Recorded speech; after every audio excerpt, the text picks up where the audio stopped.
two gals that we as an agency and social workers and other people thought perhaps foster care was the ultimate place for these young ladies.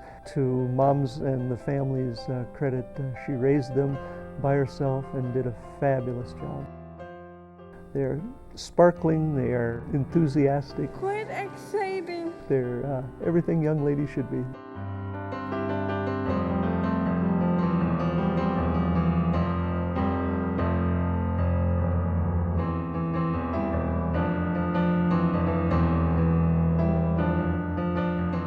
Marie Cadlick and Sonia Cadlick.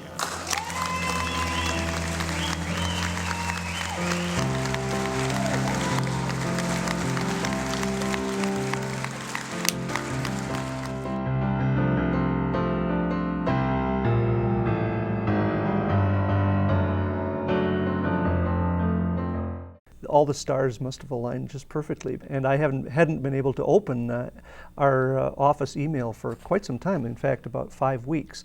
When I finally got into our email, it was a small blurb, as they always are, and the teaser caught my eye. I opened it, and as I read further and further, the names of Sonia and Marie immediately came to mind.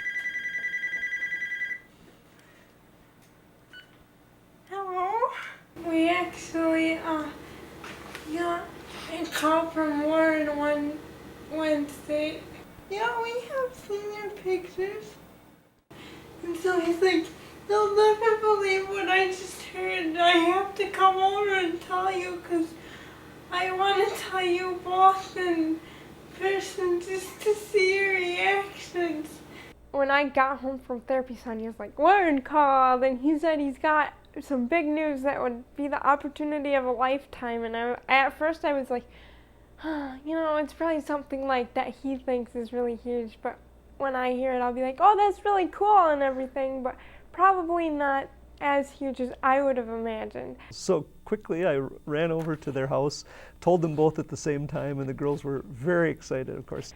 So when he comes and he starts going on and on and on, I'm like, Warren, just hurry up and spill it, because I can't take suspense for very long periods. A casting call for an upcoming movie. They're spreading the word to the disability community. He all of a sudden mentioned Hollywood, and I was like, oh my gosh, that was the one option that I pushed completely out of my head. So I was, like, for a second, I think I kind of went off into my own little world and kind of went into a dream kind of like feeling, because I was like, Hollywood, that is just so unreal. That's something like that's huge, especially to someone in Eau Claire. I tried to temper their enthusiasm, of course. It's hard because it's infectious. They're just such beautiful, wonderful girls and so optimistic and so buoyant. So of course, that night, I of course had to call everybody I knew, and Mom was in Dallas, Texas at the time, and I was like, pick up the phone. I have to call my mom. Did I wake you up? Now all my friends are planning on making fan sites and getting autographs, and it's just funny. It's hilarious. The girls got together their resumes. We did some photo shoots. They had their high school pictures. All of the material, along with 5 letters of recommendation, were sent off to the casting company. That night, we actually did our resumes right away, and then I went to bed. And for like a week after that, I could not sleep very well. Like, I kept waking up like every couple hours, and I kept having dreams that we were in Hollywood and doing auditions, and then I'd wake up and lay in bed for 45 minutes at a time and just kind of lay and think, whoa, you know, it really kind of changes your life, even though nothing's happened yet. Last week she responded. They received the materials on Sonia and Marie, and they were very impressed. And even though the script calls for younger girls, she said it's hard to know what the final revised script will call for.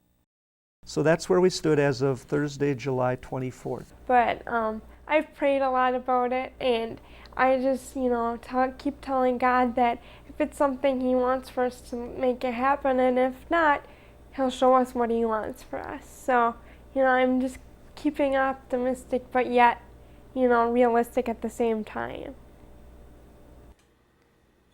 so we're just enjoying the ride. And to get that far in the process of casting someone, to talk to the actual casting director was a real thrill on their behalf. So we're hoping, and if we feel if they don't choose them, it's their loss.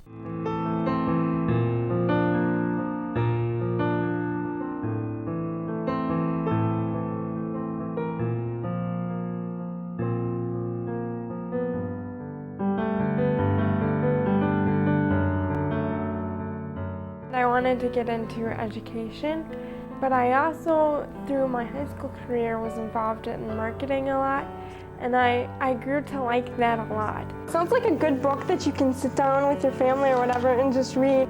So I'm thinking maybe since I like working with kids or teenagers and marketing, maybe combining the two and doing marketing ed. But then I've spent a lot of time with Elijah, and I'm like, oh gosh, he's so cute, and I'd love to teach kids. So, you know, I just don't know anymore. Education or working with people in some way is what I want to do for sure.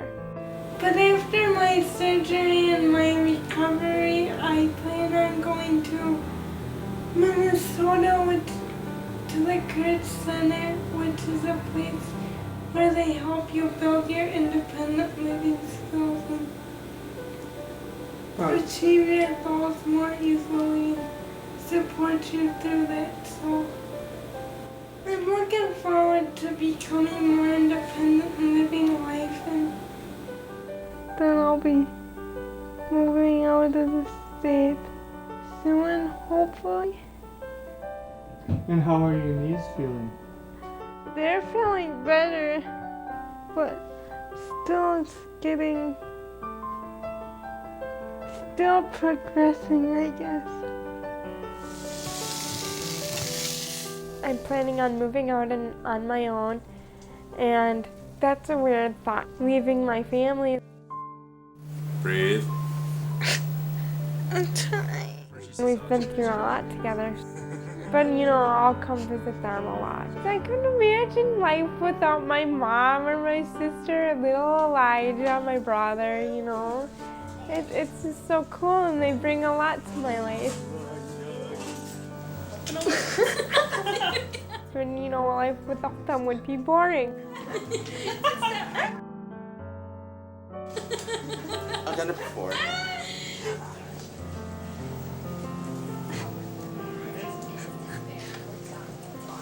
Oh, Carney, I've done worse.